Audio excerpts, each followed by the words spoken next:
Alors avant de parler de la situation des équipementiers, il faut rappeler peut-être l'organisation de la FIF.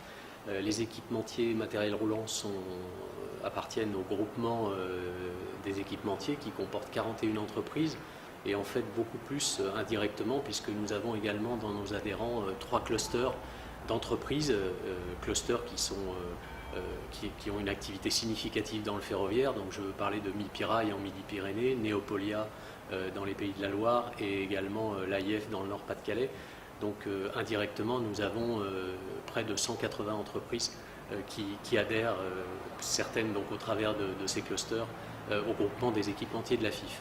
En matière d'activité, l'activité sur 2014 s'est très bien tenue, au plan national comme au plan export, avec notamment 245 millions d'euros de chiffre d'affaires à l'export, ce qui représente une progression de plus de 20% par rapport à l'année précédente.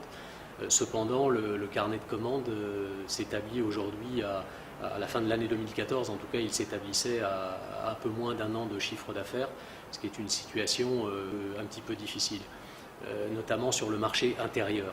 Cela étant, il y a tout de même des projets extrêmement importants en matière de matériel roulant. Je pense au Grand Paris, je pense au TGV du futur.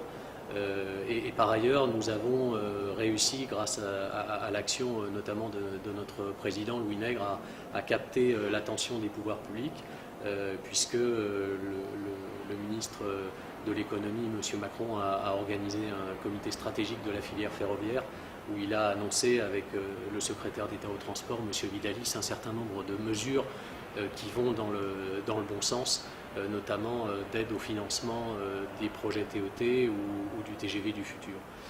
Par ailleurs, il y a une action qui a été lancée de collecte d'informations via les directs dans les différentes régions, qui vise à identifier les maillons les plus importants et également les plus fragiles de la filière ferroviaire, de façon à ce que l'État puisse attribuer son soutien à un certain nombre de cibles qui auront été définies au travers de cette collecte.